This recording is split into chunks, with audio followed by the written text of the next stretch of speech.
इस्लाम एक जिंदा मजहब है। इस्लाम था, इस्लाम है और इस्लाम, इसमें किसी को शक नहीं है। कुरान पाक में भी रब ताला ने फरमाया, युरीदून लियुत्फिऊ नूर अल्लाहि बिअफ़वाहिहिम, लोग अपने मुंह के फूंक से अल्लाह का चिराग बुझाना चाहते हैं। व यअबल्लाहु इल्ला अन युतिम्मा नूरह, और अल्लाह तबारक व तआला इस चीज को होने नहीं देगा, वो अपने नूर को मुकम्मल करके रहेगा। दूसरी आयत में रब ताला फरमाता है, वल्लाहु मुतिम्मु नूरिही वलौ करिहल काफिरून, अल्लाह ताला अपने इस नूर को, नूर किसको कहा गया है? इस्लाम भी नूर है, कुरान भी नूर है और हुजूर की ज़ात भी नूर है। और इस नूर को रब तबारक व तआला सुबह क़यामत तक कायम रखेगा। वलौ करिहल काफिरून, काफिरों को अगरचे ये बात अच्छी ना लगती हो, किसी को अच्छी लगे ना लगे, लेकिन रब ताला इसको जिंदा रखेगा। पूरी हिस्ट्री अगर आप उठाकर देखें तो इस्लाम पर कभी ऐसा वक्त नहीं आया कि पूरे सफ़े हस्ती से इस्लाम खत्म हो गया हो, पूरा का पूरा मिट गया हो और उसके बाद फिर दोबारा इसको जिंदा किया गया हो। ऐसा कभी नहीं हुआ। हाँ, करबला जरूर हुआ है, बद्र और हुनैन भी हुए हैं, उहद और खंदक भी हुए हैं, चंगेज और ततारियों ने कत्ले आम भी किया है, तारीख में खून बहुत किया गया है, लेकिन कभी ऐसी चीज नहीं बता सकते कि पूरा का पूरा इस्लाम धरती से मिटा दिया गया, खत्म कर दिया गया। इम्पॉसिबल है, होगा भी नहीं और अब भी नहीं होगा। तो फिर आप सबको डर कर जीने की जरूरत क्या है? जब अल्लाह ने कुरान में यह वादा फरमाया कि सुबह क़यामत तक इसको रोशन रखेगा, तो नहीं मरोगे मेरे अजीज। इक्का दुक्का जो कुर्बानियां होंगी वो करबला वालों के सदक़े कबूल कर ली जाएंगी। कुर्बानियां जो होंगी, जो आज पेश की जा रही हैं, लेकिन इस्लाम था और इस्लाम है, इस्लाम रहेगा। इसकी हक्कानियत की बुनियाद पर यह जिंदा रहेगा, मुसलमानों की टोपियों से नहीं। तुम्हारे चलत फिरत की वजह से इस्लाम जिंदा रहेगा ऐसी गारंटी नहीं है। इस्लाम हक मजहब है, वो अपनी हक्कानियत की बुनियाद पर जिंदा रहेगा। कुरान अल्लाह का कलाम है, उसकी हक्कानियत की बुनियाद पर वो जिंदा रहेगा। ये तो हमारा और तुम्हारा इम्तिहान है कि हम इस पर कितने अमल करते हैं, हम इस पर कितने कारबंद रहते हैं, हम इस पर कितना यकीन करते हैं। आपसे मैं ये पूछता हूं, क्या इस्लाम के लिए जितने सीरियस हो आप, जितनी मोहब्बत करते हो, दिलो जान से चाहते हो, तो क्या इस्लाम के लिए आप हकीकत में सीरियस हो, हकीकत में मोहब्बत करते हो? अगर हकीकत में मोहब्बत करते हो तो क्या इस्लाम को अपने घर में भी पसंद करते हो? आप तो बोलेंगे कि हाँ, इस्लाम को मैं घर में पसंद करता हूं। अपनी जात पे इस्लाम को पसंद करते हो? सबसे बड़ी बात है, ये जिम्मेदारी की बात है कि जिस चीज से आप मोहब्बत करते हो वो चीज आपके घर में होना चाहिए। तो आप एक नजर जाकर देखें कि मेरे घर में इस्लाम नजर आता है या नहीं। मेरी औरत पर, मेरी बच्चियों पर, मेरी बहनों पर इस्लाम दिखता है कि नहीं दिखता? ये तुम्हारी जिम्मेदारी है। सड़कों पर इस्लाम जिंदाबाद के नारे लगाना और घरों से इस्लाम को दूर करना, ये नाइंसाफी है। या हम इस्लाम के साथ नाइंसाफी कर रहे हैं। अगर आपको इस्लाम पसंद है तो अपने घर में भी पसंद हो, अपने चेहरे पर भी पसंद हो, अपने लिबास में भी पसंद हो। लेकिन जो दुगली पॉलिसी आप उसको अमल कर रहे हो कि जुबान से इस्लाम के पसंद होने का नारा लगाते हो और जब अमल के मैदान में आए तो किसी और के अमल पर चल पड़ते हो। एक बात याद रखना ऐ नौजवानों, बहुत सारी आज ऐसी हरकतें मैं देखता हूं, ट्रेंड बनता जाता है। किसी सेलिब्रिटी को देखना और उसके फैन हो जाना, दुनियावी एतबार से, इस्लामी एतबार से नहीं। और नौजवानों ने नक्शे सब बदल डाले, कपड़े भी फाड़ कर पहनने लग गए, कानों में बालियां भी डाल ली, नथ आनी बाकी है और चूड़ियां पहनना भी बाकी है।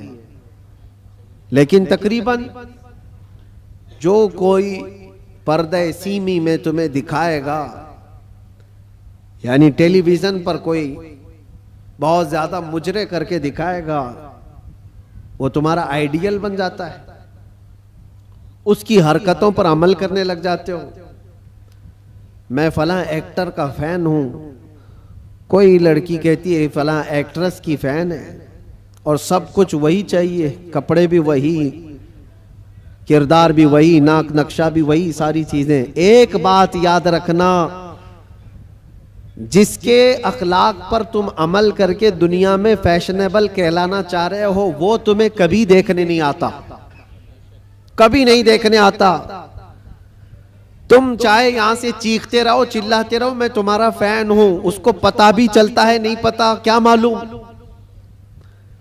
खामखा किसी के पीछे भागे भागे फिर रहे हो, वो कभी नहीं देखता कि मेरी तरह कपड़ा पहन रहा है, मेरी तरह चेहरा बना रहा है, मेरी तरह बाल का स्टाइल रखता है, कभी नहीं देखता।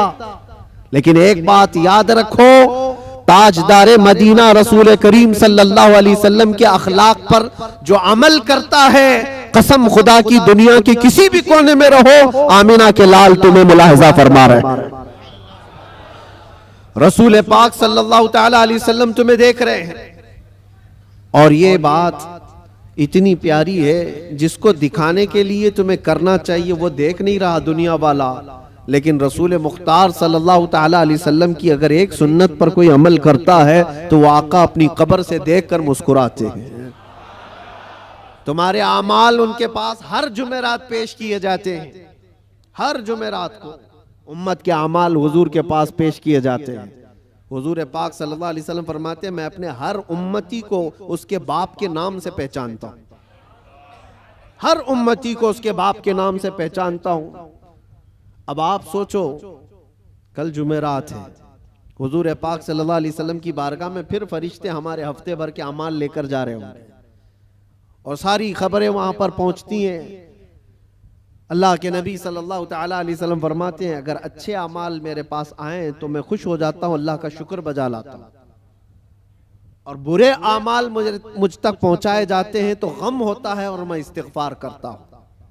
कितने जमाने तक हुजूर पाक सल्लल्लाहु अलैहि वसल्लम को गम पहुंचाते रहोगे, कब तक?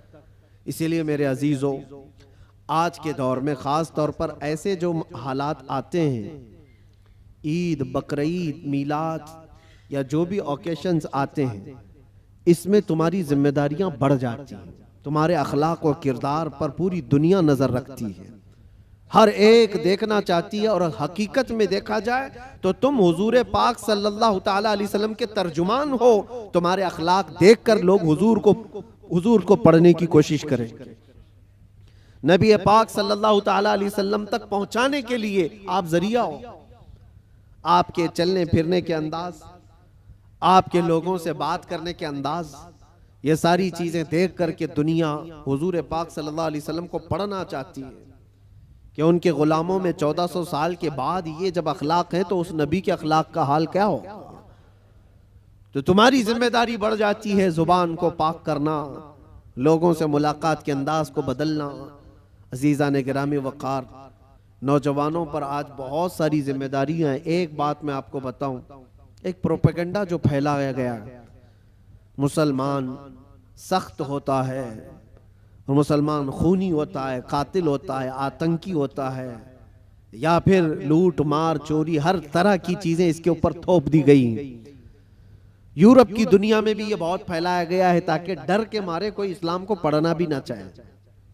तकरीबन आज से 13-14 साल पहले की बात मैं आपको बता रहा हूं, उससे भी ज्यादा पहले अफगानिस्तान में जब हालात बहुत खराब थे, वहां पर नेटो की सारी फौजें उतरी हुई थीं, एक बड़ी जंग चल रही थी।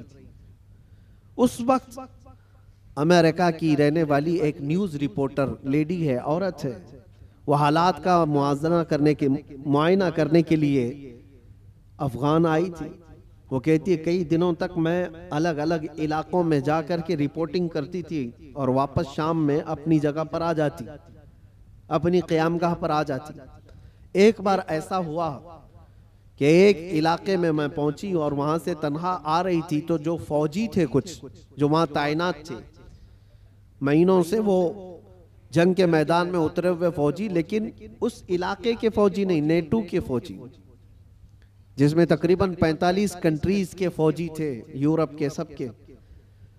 उन फौजियों में से 2 फौजियों ने इसको पकड़ लिया, इस औरत को, और इसके साथ कुछ गलत करने के इरादे से वो एक अंधेरी जगह पर उसको खींच रहे थे, ले जा रहे थे। शाम का वक्त था। इत्तेफाक ऐसा कि 2 नौजवान मस्जिद की तरफ जा रहे थे, मोमिनीन में से 2 नौजवान वहां से गुजर रहे थे। तो वो 2 नौजवानों ने अचानक जब ये हालत देखी कि एक खातून को जोर जबरदस्ती पकड़ करके कुछ लोग घसीट रहे हैं, तो उन्होंने आवाज लगाई और ताकतवर पठान लोग थे, हमला आवर हुए। तो फौजी चूंकि गलत नीयत से उसके साथ बदतमीजी कर रहे थे, छोड़ करके भाग गए जब तक उस औरत के कपड़े उपड़े फटे हुए थे, हालत बुरी थी।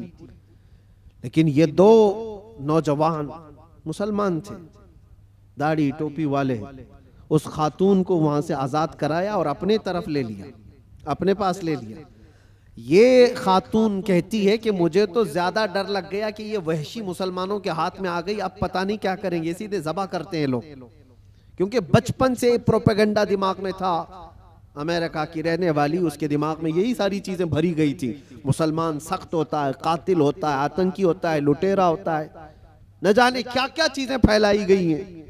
वो डरी हुई थी औरत, क्या पता नहीं, वो तो फौजियों के हाथ में थी, वो अपनी जिस्मानी ख्वाहिश पूरी करके छोड़ देते, लेकिन ये लोग तो बहुत खतरनाक किस्म के लोग हैं, ये तो सीधे ज़बह कर देते हैं, खून बहा देते हैं।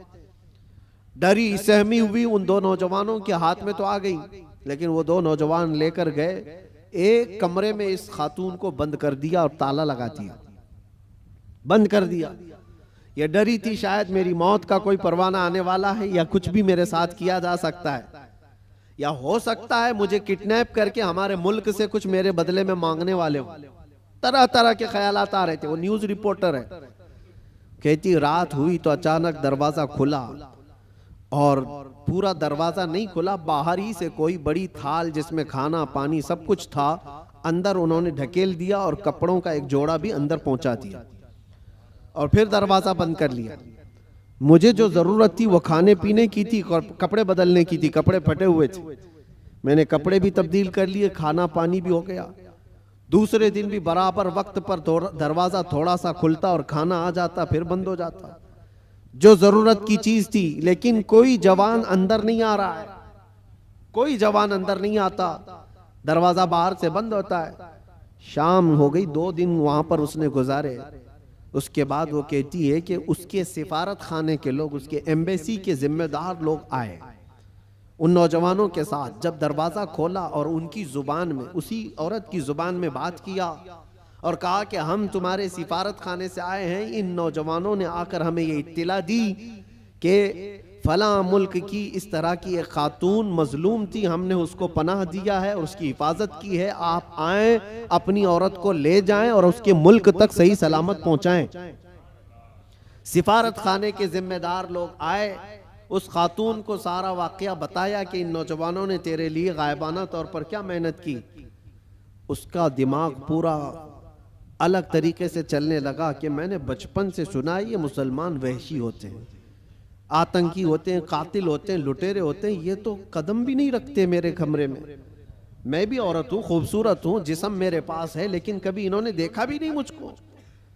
3 दिन उनके पास गुजारी और उसके बाद जब सिफारत खाने के लोग जिम्मेदार आए और उसको आज़ाद करवाया, वहाँ से ले जा करके वो उसके वतन तक पहुँचाया।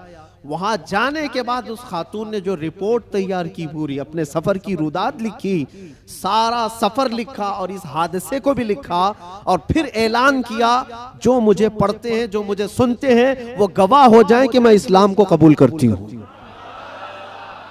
इससे बेहतर मेरी इज्जत की हिफाजत मुझे कहीं और नजर नहीं आती। इसलिए कि औरतों की असल हिफाजत और उनकी इज्जतों की देखभाल अल्लाह करीम ने जो फरमाया और उसके नबी रसूल करीम सल्लल्लाहु अलैहि वसल्लम ने जो फरमाया, वो आज भी ईमान वालों के अंदर मौजूद है।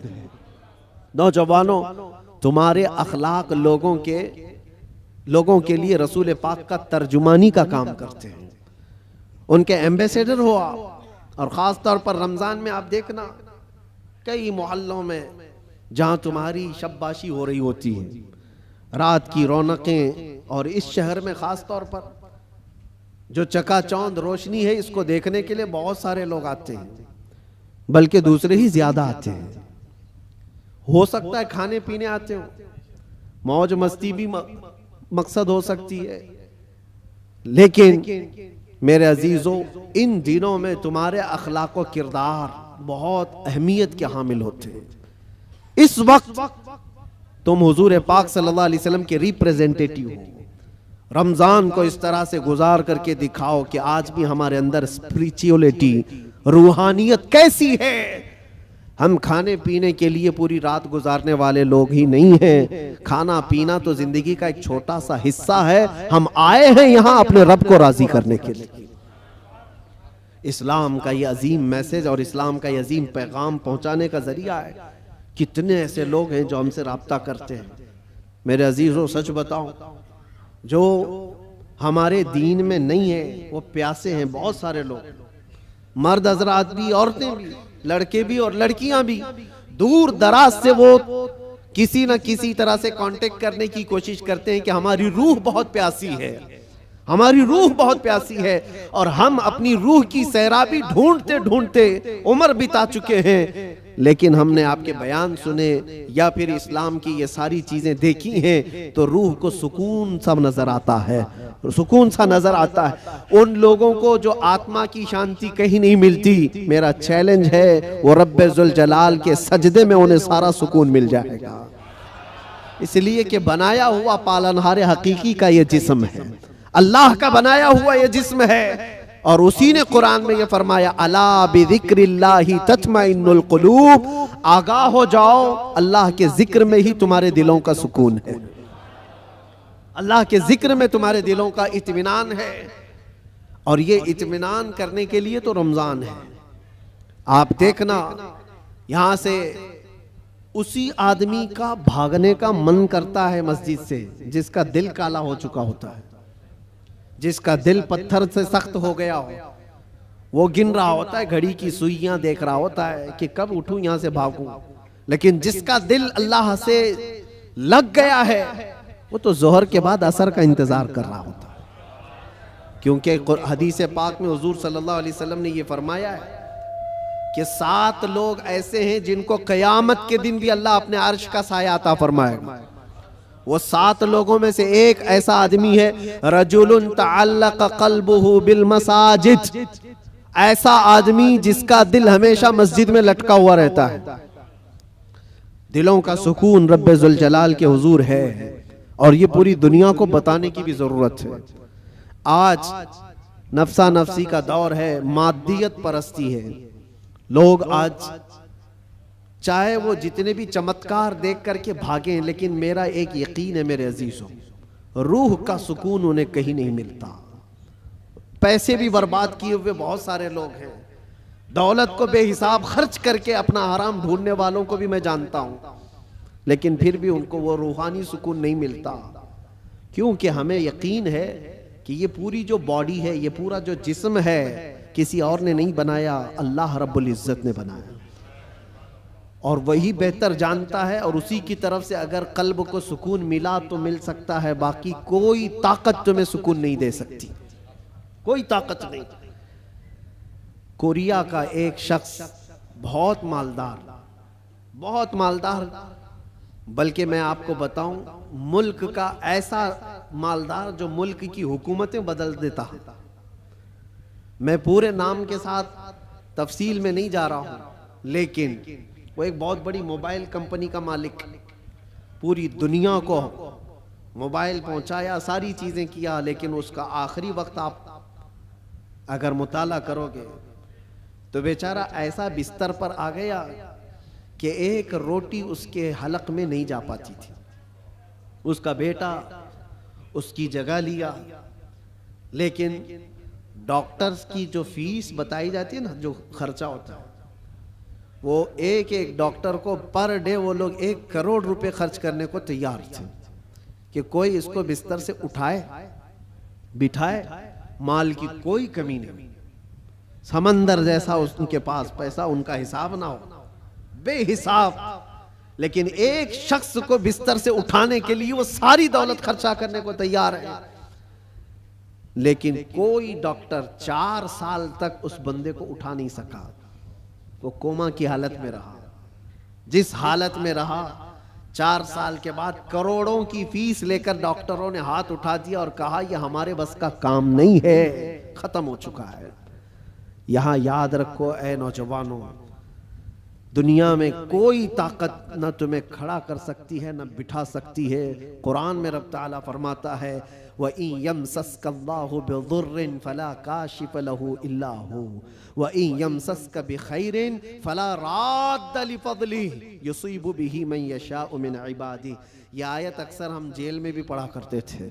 अल्लाह ताला कुरान में फरमाता है अगर अल्लाह रब्बुल इज्जत किसी को कोई मुसीबत दे दे, पूरी दुनिया मिलकर के वो मुसीबत हटा नहीं सकती, और अल्लाह किसी को नवाज दे तो पूरी दुनिया मिलकर के भी उस नवाजिश को रोक नहीं सकती,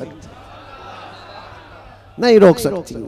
और ये सारा इत्मीनान क़ल्ब उसी बारगाह में मौजूद है, उसी रब्बुल आलमीन की बारगाह में मौजूद है। आज तुम्हें वापस बुलाने के लिए ये मस्जिदें पुकार रही हैं, ख़ास तौर पर रमज़ान में माहौल वैसी बन जाता है। अल्लाह ताला बंदों से इतना प्यार करता है। देखें तुम्हारी सहूलत के लिए चांद दिखते ही शैतानों को कैद कर लिया गया कि कोई ना आए इन बंदों को बहकाने के लिए। सिर्फ शयातीन का ही नहीं, शयातीन का ही नहीं, हदीस पाक में मिलता है जो सरकश जिन्नात हैं उनको भी कैद किया जाता है। वो भी जबरदस्ती किसी पर चढ़ाई करके जो परेशान करते हैं, हिंदुस्तान में ज्यादा करते हैं लगता है, क्योंकि ये जो आसेब आते हैं, क्योंकि बाबा यहाँ ज्यादा हैं तो जिन्नात भी यहाँ ज्यादा है, क्योंकि हर गली में किसी बाबा की दुकान है। और जिन्नात भी यही सोच कर के आते होंगे कि इनका धंधा चलने लगे यहीं से। बाकी मुल्कों में तो बहुत कम नजर आते हैं, दूसरे मुल्कों का भी हमने सफर किया है, वहां आसेब ज़दा लोग, जिन्नात जिनके ऊपर आकर के परेशान करते हैं, ऐसे पेशेंट, ऐसे मरीज बहुत कम दिखते हैं। वो मुझे अभी तक पता नहीं वजह क्या है कि जिन्नात हिंदुस्तान में ज्यादा क्यों है, जो लोगों के ऊपर चढ़ते हैं, सवार होते हैं। खैर, और अगर कोई रमजान में भी ये आसेबी मामलात का शिकार हो करके या बीमार ज़दा लगता है, तो मुझे नहीं लगता कि हकीकत में उस पर कोई जिन्नात है। ये तो हदीस पाक में है कि जो सरकश जिन्नात हैं, चांद दिखते ही रमजान के उनको कैद कर लिया जाता है। फिर क्या चीज है तुम्हारे पास जो तुम्हें बहका कर ले जाए? शयातीन नहीं है, जिन्नात नहीं है, माहौल रब ताला ने साजगार करके दिया है तुम्हें। तुम रातें इसके क़याम करो, इसके दिन में रोजे रखो, और फिर इतना ही नहीं बल्कि ड्यूटी लगा दी गई हो कि रोजा रखना है, नमाज पढ़ना है, उस पर अजर का इतना बड़ा वादा किया गया, इतना बड़ा वादा किया गया। हदीस पाक में मिलता है मन कामा फी रमज़ान ईमानन व एहतिसाबन गुफ़िर लहू मा तक़द्दम मिन ज़ंबि औ कमा क़ाल रसूलुल्लाह सल्लल्लाहु अलैहि वसल्लम। जिसने रमजान की रात को क़याम किया ईमान के साथ, पीछे जो कुछ भी किया था सब अल्लाह माफ फरमाएगा, जो कुछ भी किया हो सब माफ कर दिया जाएगा। इसमें यह नहीं कहा गया है कि छोटा बड़ा अलग अलग, बल्कि जो कुछ भी उससे हुआ है अब तक अल्लाह माफ फरमाएगा। इतने बड़े अजर का वादा है। रमज़ान तुम्हें पाक करने के लिए आया, रमज़ानुल मुबारक तुम्हें रब ताला के करीब करने के लिए आया। रोजे भी फर्ज किया रब ताला ने, तो ये फरमाया लअल्लकुम तत्तकून, तुम पर रोजे इसलिए फर्ज किए गए कि तुम्हें तकवा आ जाए, तुम परहेजगार बन जाओ। तो रब तबारक व ताला का ये हुक्म है। हम तो माइल बकरम है, कोई साइल ही नहीं। रोज इसकी रातों पर रब ताला निदा फरमाता है, कोई मुझसे बख्शिश तलब करे मैं उसे माफ करूं। लेकिन लोग कहां पर हैं? बहुत सारे हालात ऐसे बिगड़े हुए हैं कि तुम्हारी रातें बख्शिश तलब करने की थी, तुम कैरम बोर्ड पे बैठे हुए हो, रात भर बकरे लड़ा रहे हो, मुर्गे लड़ा रहे हो, चेस खेल रहे हो, क्रिकेट के फुटबॉल के ग्राउंड सजाए जाते हैं। ये रमजान इसके लिए आता है। अफसोस है, मैं तो कहता हूं उन लोगों पर तुफ है, लानत है। रमजान को भी इंटरटेनमेंट का जरिया बना दिया। लोग तो, हमारे बुजुर्गों में पहले ये होता था, बुजुर्गों की का मतलब औलिया कामिलीन की बात नहीं कर रहा हूं, घर के बड़ों का भी हाल था। अब तक बहुत सारे घरों में रमजान के आते ही टीवी पर पूरा पर्दा डाल देते थे, चादर उड़ा देते थे, बहुत सारी चीजें।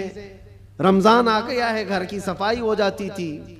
रमजान आ गया है, कोई ऐसी चीजें ना रखी जाए घर के अंदर, बहुत सारे एहतमाम होता था।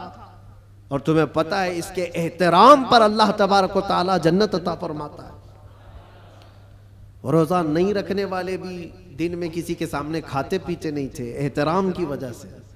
रोजेदार को कोई हाथ नहीं लगाता था, मारता नहीं था। ये बुजुर्गों की तालीमात होती थी कि ना हाथ नहीं लगाना, मारना नहीं, रोजादार है। ये सारा एहतराम कहां चला गया? उसकी वजह यह है मेरे अजीजों कि तुम अगर इस रमजान को भी बेएहतरामी में गुजारोगे तो ये रमजान कल क़यामत के दिन तुम्हारे खिलाफ मुकद्दमा करेगा अल्लाह की बारगाह में कि अल्लाह मैं इसके घर गया था मगर इसने मेरी तौहीन की है, मेरी इसने बेहुरमती की है।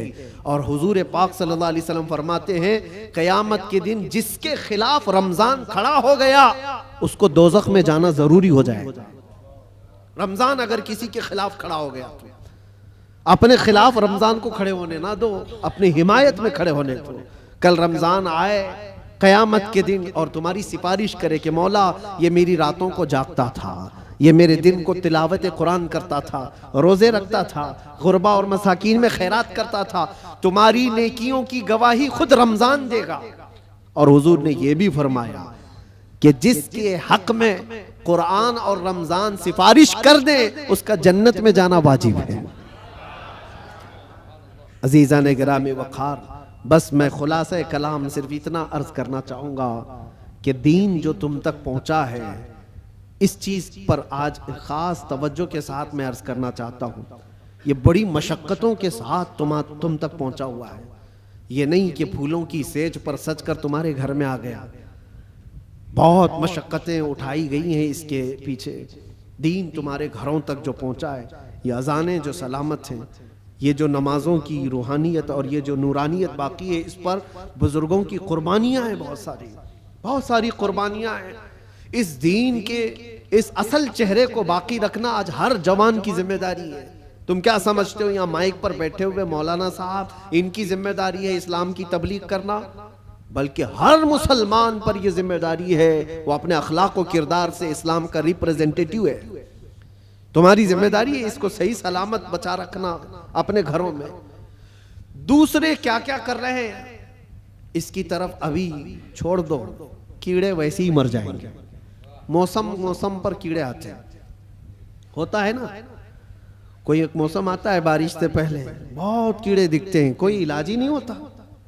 क्या किया जाए, क्या किया जाए? उनका इलाज इतना ही होता है मौसम जाए तो खत्म ही होते हैं। वैसे ही इस्लाम के मुतालिक, कुरान के मुतालिक, नबी पाक सल्लल्लाहु अलैहि वसल्लम की ज़ात के मुतालिक हर्जा सराई करने वाले, दुश्मनी पैदा करने वाले हर ज़माने में आते हैं, लेकिन उनका एक ख़ास मौसम होता है। उसके बाद फिर इस्लाम उसी आबो ताब के साथ चमकता रहता है। इस्लाम वैसे ही चमकता रहेगा। ना इसको चंगेज हिला पाया, ना इसको हलाकू हिला पाया, ना इसको बड़े बड़े ताकतवर हिला पाए। 50 लाख लोगों का जिसने कत्ल किया, चंगेज वगैरह जो तारीख आप देखें, 50 लाख से ज्यादा लोगों का कत्ल जिन्होंने किया, यही सोच करके किया था ना इस धरती से पूरा मिटा दिया जाए, सफ़हस्ती से खत्म कर दिया जाए। हैरत की बात है जिस फौज ने बगदाद पर हमला किया था वही फौज दायरे इस्लाम में दाखिल हुई थी। जिसको इकबाल ने कहा था हरम को मिल गए पासबां सनम खाने से, हरम को मिल गए पासबां सनम खाने से। रब तबारक व तआला उन्हीं के दरमियान ईमान की हिदायत अता फरमा दी। ये होता रहेगा, ये इस्लाम का लहलहाता हुआ पौधा सलामत रहेगा। और लोग जिस तरह के आज हालात, जो इन्वायरमेंट क्रिएट किया गया है, इससे तुम्हारा इम्तिहान है। तुम घबरा करके अब तुम क्या चाहते हो? एक सवाल मैं करता हूं, इस्लाम में हो तो इस बात पर तुम्हें कभी गिल्टी फील होता है? कभी शर्म महसूस होती है? कभी शर्म महसूस होती है कि मैं मुसलमान हूं? नहीं शर्म आती है तो फिर टोपी क्यों छुपाते हो? अगर शर्म नहीं आती है तो फिर दाढ़ी क्यों निकाल फेंकते हो? क्यों? अगर तुम्हें इस्लाम पर कायम रहने में फख्र महसूस होता है तो खुल करके इस्लाम पर अमल करो, खुल करके।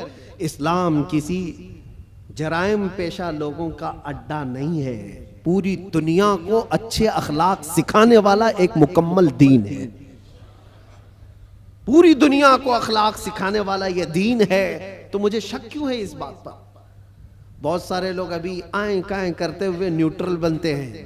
मैं देख रहा हूं जब कभी कोई सवाल आ जाए तो कुछ दानिश्वर बन करके बैठते हैं और फिर एक न्यूट्रल बातें, एक सेक्युलर बातें करते हुए वो ये महसूस कराने की कोशिश करते हैं कि हम ये नहीं समझते, इस्लाम में ये चीज़ नहीं है, वो चीज़ नहीं है, ये बुजुर्ग इस्लाम में नहीं, वो बुजुर्ग इस्लाम में नहीं। सिर्फ इसलिए वो कर रहे हैं कि दूसरों को कुछ खुश करें। उन बेवकूफ़ों को मैं बताना चाहता हूं जो कुर्सियों पर बैठकर डिबेट करते हैं और सेकुलर बनने की कोशिश करते हैं। याद रखो, तुम अपनी नाक काट करके भी नीचे रखोगे तो वो कभी राजी नहीं होने वाले, कभी राजी नहीं होंगे। 10 लाख साल भी तुम पुकार करके उनकी जूतियां चाटते रहो, राजी नहीं होंगे। राजी करना है तो अल्लाह और उसके रसूल को राजी करो। हम जिसके लिए दुनिया में आए हैं, हम जिसके लिए दुनिया में आए हैं, हमें अल्लाह तबारक व तआला ने हुक्म क्या फरमाया? वमा उमिरू इल्ला लियअबुदुल्लाह मुखलिसीन लहुद्दीन। लोगों को यह हुक्म नहीं दिया गया मगर सिर्फ इतना कि इबादत करें तो सिर्फ अल्लाह की रजा के लिए, लोगों को दिखाने के लिए नहीं। वो कभी दुनिया राजी नहीं होगी यार, एक बात याद रखिए, कभी राजी नहीं होगी। तुम चाहे जिस तरह के भी बन जाओ, दुनिया तुमसे राजी नहीं होगी। हम बचपन में एक चीज पढ़ते थे, एक शोहर और बीवी गधा लेकर जा रहे थे। शोहर अपनी बीवी को बिठाया गधे पर और लेकर चल रहा था। बेचारा लेडीज फर्स्ट वाले फार्मूले पर अमल कर रहा था कि पहले औरतों को होना चाहिए, लेकिन मोहल्ला छोड़ने वाला थोड़ी ना है।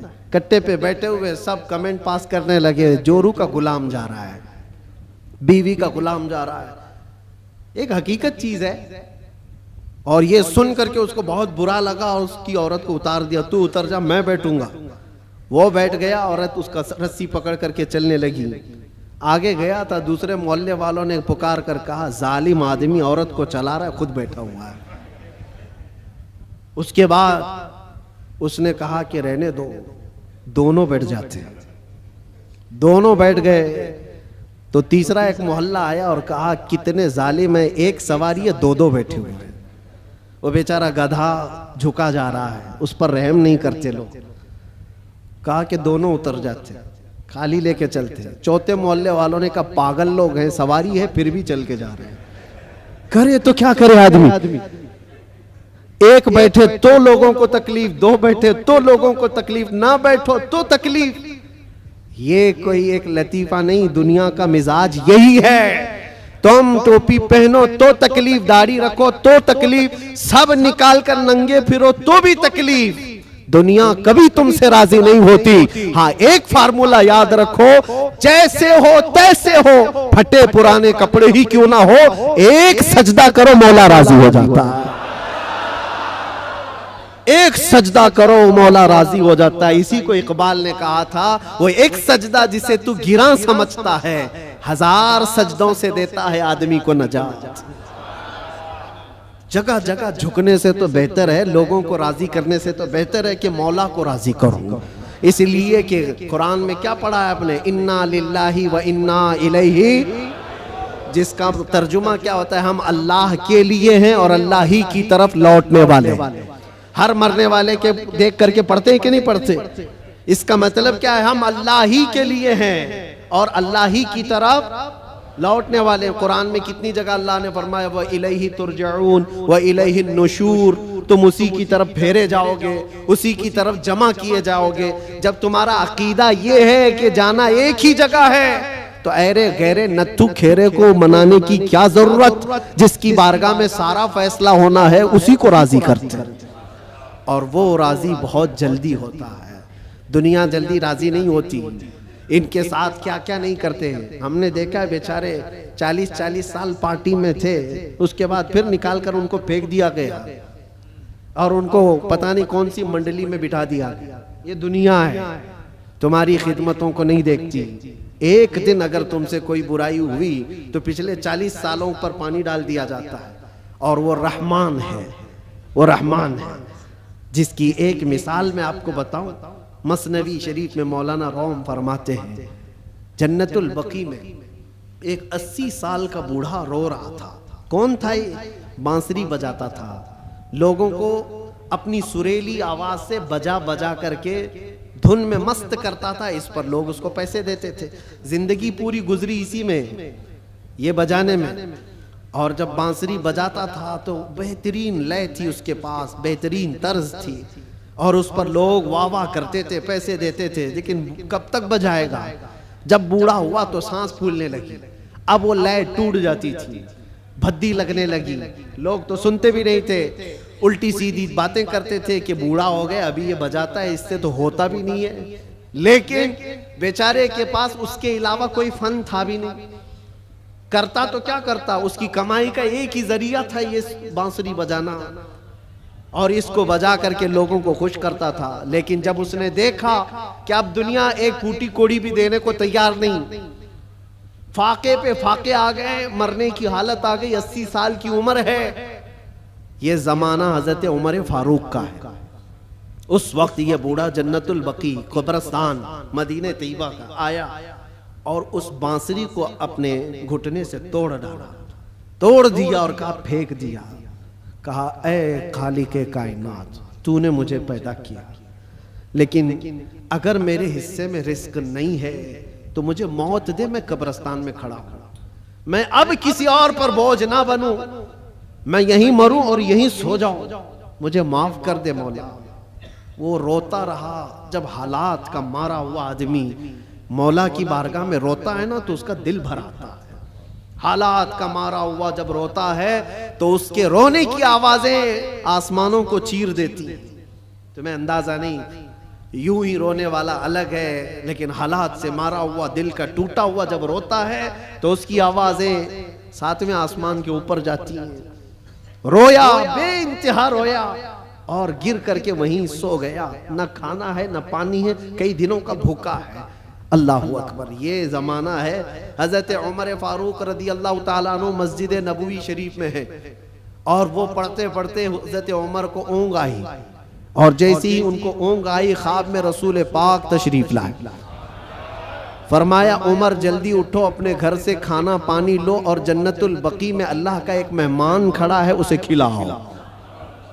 हजरत उमर गए, कुछ नहीं देखा, कौन है क्या है पता नहीं है, कौन है मालूम नहीं। हुक्म हुआ, घर गया, घर गए और तोशादान लिया, जो खाने पीने की चीजें मैसर थी सब लेकर के फौरन जन्नतुल बकी आए। देखा कि कौन है यहाँ पर, इतनी रात गए, कौन बंदा होगा।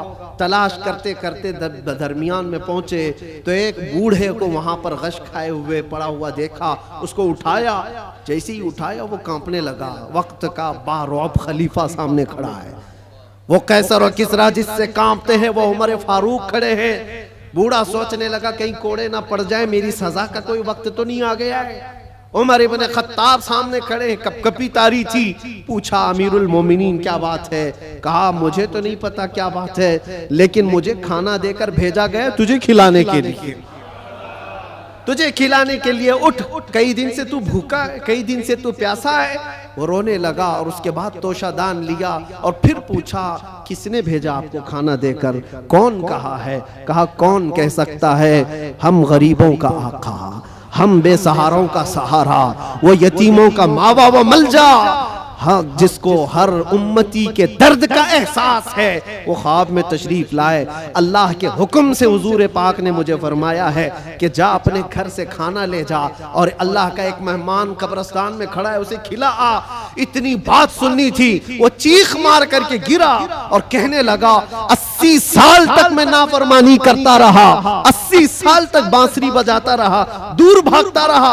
आज एक दिन क्या उस रहमान को मैंने पुकारा, वो 80 साल की सारी चीजों को छोड़ दिया और मेरे पेट भरने के लिए वक्त के खलीफा को भेज दिया।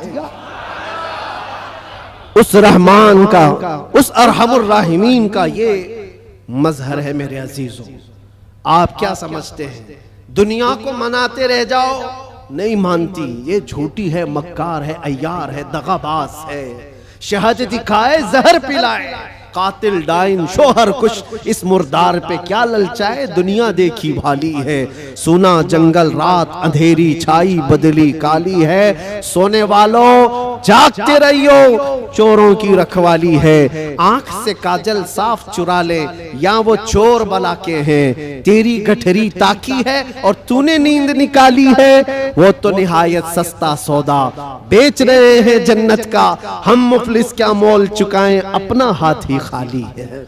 अजीजाने गिरामी वक़ार, मैं सिर्फ इतनी बात कहना चाहता हूँ कि तुम्हारे पास जो दीन का खजाना है, जो इस्लाम पहुंचा है, और ख़ास तौर पर सुन्नियों को मैं बार बार ये कहता हूँ कि तुम्हारे पास दुनिया की इतनी बड़ी दौलत है, इतनी बड़ी दौलत है जिसको आप कंपेयर नहीं कर सकते किसी और चीज़ से। उस दौलत का नाम है इश्क़ रसूल पाक।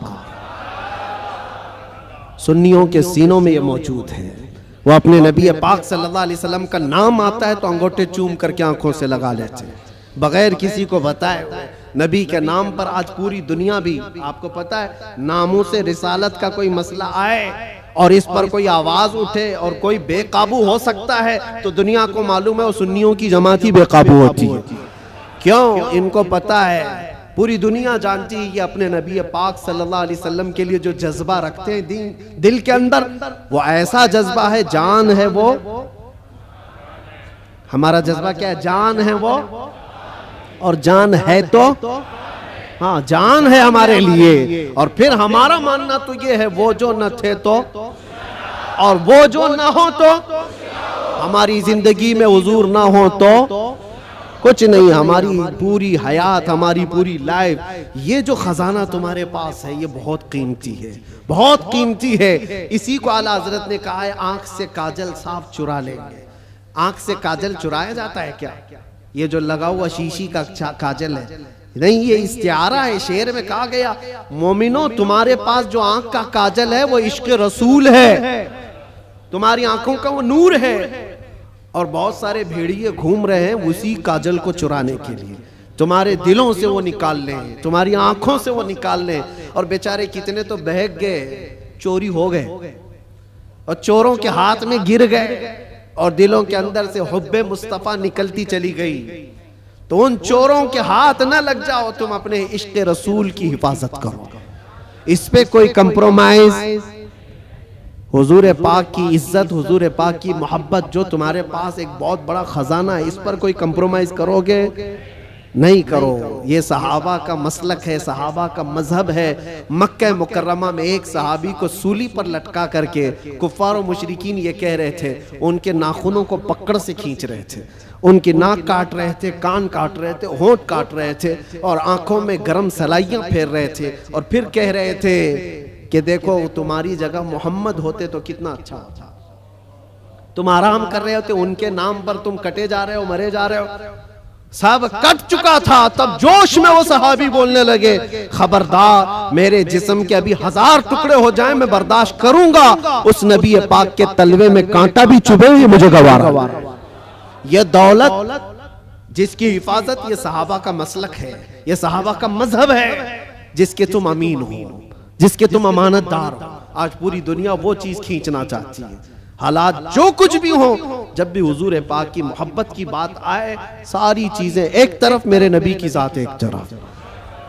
और फिर मैं उसी पर आकर गुफ्तगू खत्म करता हूं। मेरे अजीजों, मनाना है तो अल्लाह और उसके रसूल को मनाओ। दुनिया कभी तुमसे न मानेगी, ये कभी नहीं मानी थी। और जिन्होंने इनकी गुलामी की है वो आज देख रहे हैं उनकी हालत क्या है। वो ऐसी हालत हो गई, धोबी का कुत्ता, न घर का न घाट का, इधर के भी नहीं रहे उधर के भी नहीं रहे। जिन्होंने गुलामी की है, इस तरह से अपनी जिंदगी ना गुजारो। कुछ तो उनको राजी करने के लिए गए थे बेचारे, नाम भी बदल लिए, कपड़े भी बदल लिए, सब कुछ करके देख लिया, लेकिन वो बड़े खूंखार लोग हैं, वो दूसरी कास्ट को बर्दाश्त नहीं करते, तुझे कहां से बर्दाश्त करें, लात मार के भगाया। कई जगहों पर ये हालात तारीख में पढ़ते आओ। इसलिए राजी करना हो तो अल्लाह उसके रसूल को राजी करो। और वो अभी मैंने वाकया बताया है, कितनी जल्दी मौला राजी होता है, कितनी जल्दी मौला राजी होता है। यहाँ तक कि एक हदीस और सुन लो, हुजूर पाक सल्लल्लाहु अलैहि वसल्लम महवे ख्वाब थे, आंखें बंद थी, और उसके बाद अचानक मुस्कुराने लगे, और इतनी जोर से कि आपके दंदाने मुबारक नजर आए। सहाबा ने पूछा, या रसूल अल्लाह सल्लल्लाहु अलैहि वसल्लम क्या बात है? तो हुजूर ने फरमाया, अल्लाह करीम एक मिसाल में मुझे बयान फरमा रहा है। क्या चीज है? हुजूर फरमाते, मैं तुमसे पूछता हूँ, सहरा में कोई आदमी अपनी ऊँटनी लेकर साजो सामान के साथ जा रहा हो, सहरा डेजर्ट में, और डेजर्ट का हाल ऐसा होता है कोई रास्ता ही नहीं मिलता, अगर भटक गया तो मौत भी हो जाती है, जिसको मौजे सुराब कहते हैं। हर तरफ चमकता हुआ पानी दिखता है, और जहाँ जाता है वो रेत होती है, बालू होती है, और इसी भटकने के आलम में उसकी मौत भी हो जाती है। बहुत सारे सहरा की मौत अरब वाले जानते हैं। हुजूर पाक सल्लल्लाहु अलैहि वसल्लम साहबा से पूछते हैं, अगर कोई बंदा सहरा का सफर कर रहा है, साथ में खाना पानी और ऊँटनी साथ में सफर के सवारी है, लेकिन बीच रास्ते में एक जगह पहुंचा जहां उसे नींद आई और सो गया, उसकी ऊँटनी भी गायब और उसका साजो सामान भी खत्म। जब उठा तो परेशान। अब ये अरब के लोग बेहतर जानते हैं, सहरा में किसी के खाना पानी खत्म हो जाए, सवारी चली जाए तो उसका क्या हाल। वो बंदा जब नींद से उठा तो हर जगह ढूंढा, उसकी ऊँटनी कहीं नहीं मिली, उसका खाना पानी कहीं नहीं मिला, हर जगह से ढूंढ ढूंढ कर थक गया, मौत के करीब था, मौत के करीब था। फिर अचानक उसको नींद लगी। एक दिन गुजरा कि 2 दिन, जो भी है, मौत के करीब था, नींद आ गई। थोड़ी देर के बाद आंख खुली तो उसकी ऊँटनी भी सामने है, खाना भी सामने। अब सुनो, ये मिसाल है। हुजूर पाक सल्लल्लाहु अलैहि वसल्लम फरमाते साहबा से, ऐ मेरे साहबा बताओ, उस सहरा में चलने वाले मुसाफिर को कितनी खुशी होगी, अपना खोया हुआ ऊँट मिल जाए, अपना खोया हुआ खाना मिल जाए, उसकी जान में जान आए, कितनी खुशी होगी। साहबा कहते हैं, या रसूल अल्लाह, उसकी जिंदगी की सबसे बड़ी खुशी है वो कि मौत के मुंह में जा चुका था, लेकिन वापस उसका खोया हुआ ऊँट भी मिला, खाना भी मिला, उसकी खुशी को तो कोई नहीं पहुंच सकता। हुजूर पाक सल्लल्लाहु अलैहि वसल्लम फरमाते हैं, बिला तशबीह व बिला तमसील, ये मिसाल के लिए हुजूर ने फरमाया, ऐ मेरे सहाबा, जब एक बंदा भटक जाता है, गुनाहों में लग जाता है, और फिर जिस दिन वो तौबा करके वापस आता है, उस मुसाफिर को जितनी खुशी नहीं हुई, मौला को उससे ज्यादा खुशी होती है। मेरा भटका हुआ बंदा मेरे पास वापस आ गया है, मेरा भटका हुआ बंदा मेरे पास वापस आ गया। रब तबारक व तआला खुशी का इजहार फरमाता है। इसलिए नौजवानों, रब तबारक व तआला की रहमत तो तुम्हें थामने के लिए हमा वक्त है, हमा वक्त तैयार है, लेकिन आप इससे दौड़े दौड़े भाग करके इन रातों को अगर कैरम में, मुर्गे लड़ाने में, बकरे लड़ाने में और दुनिया भर के एंटरटेन में गुजारते हो, तो ये कितनी बड़ी बदनसीबी है। उस रब तबारक व तआला के हुजूर हाजिर होकर के अपनी बख्शिश तलब करो। बस इसी के साथ मैं खात्मा करता हूं अपनी गुफ्तगू का। और एक बात, इस्लाम और दीन जो तुम्हारे घरों में, इसकी हिफाजत तुम्हारे कंधों पर है। हर घर में जिम्मेदारी है, अपने बच्चों को ये सिखा करके जाओ, दीन हमारे घर में जो आया है वो इंटरनेट से नहीं आया है, ये बुजुर्गाने दीन का फैज और करम है जो हम तक ये दीन पहुंचा है। उनके तौर तरीकों को जिंदा रखो। ये जो हमारी मस्जिदों में गाहे बगाहे ये प्रोग्राम है, रात के रमजानुल मुबारक की ता कराते हैं, शबे मीलाद, जो भी है, ये दीन का चेहरा बाकी रखने की कोशिश की गई है, इसको जिंदा रखना हमेशा। इसलिए कि इंटरनेट पर भी बहुत सारे चोर आए हुए हैं, नए नए चीजें ला करके तुम्हारे ईमान को लेना चाहते हैं, आंख से काजल साफ चुरा लेंगे। और ऐसे बहुत आए, हदीस नंबर ये, हदीस नंबर ये, हदीस नंबर ये, आयत नंबर ये, आयत नंबर ये, आयत नंबर ये। सामने नौजवान को ऐसा लगता है क्या रेफरेंस देता है, कितना दिमाग है इसका। उससे ज्यादा दिमाग तो वो मेडिकल स्टोर पे खड़ा हुआ बंदा है, जिसको हर दवाई पता है कहाँ रहती है, चिट्ठी देखा सीधे जाके लाके देती है। उसका काम है, वो उसमें माहिर है। इस तरह से अगर किसी को सिर्फ और सिर्फ ये देख रहे हो कि सिर्फ रेफरेंस देता है, नंबर बोलता है, तो इसका मतलब ये नहीं है कि वो पूरे दीन का रिप्रेजेंटेटिव है। जरूरी नहीं। तुम तक जो दीन पहुंचा है, मैं यार ये देखना कि अगर गौसो ख्वाजा की मोहब्बत सलामत है, अगर सहाबा व ताबईन की मोहब्बत सलामत है, तो ये दीन का सही रास्ता है। इसलिए कि रब तबारक व तआला ने भी यही फरमाया है, दुआ यही करो उस रास्ते पर अल्लाह हमें चला जिस पर चलने वालों पर तूने इनाम नाजिल फरमाया। इनाम किस पर नाजिल हुआ है? सिद्दीक अकबर पर हुआ है, फारूक आजम पर हुआ है, उस्मान गनी पर हुआ है, हैदर कर्रार पर हुआ है। हसनैन के रास्ते पर चलने वाले पर इनाम नाजिल हुआ है। वो सहाबा ताबईन औलिया कामिलीन के रास्ते पर चलने वालों पर इनाम नाजिल हुआ है। उसी रास्ते का नाम गौस का रास्ता है, उसी रास्ते का नाम गरीब नवाज का रास्ता है, उसी रास्ते का नाम मसलक आला हजरत है। इससे इधर उधर आए बाएं ना करना। अल्लाह सलामत रखे दीन पाक को और इश्क रसूल को अपने घर में महफूज रखना है तो इस रास्ते की हिफाजत करो, इस रास्ते की हिफाजत करो, इस चेहरे की हिफाजत करो। अल्लाह करीम कहने सुनने से ज्यादा हमें अमल की तौफीक अता फरमाए। जिंदगी ये नहीं किसी की किसी के लिए, जिंदगी है नबी की, ना समझ मरते हैं जिंदगी के लिए, जीना मरना है सब कुछ। लब्बैक या रसूल अल्लाह, लब्बैक या रसूल अल्लाह, लब्बैक या रसूल अल्लाह।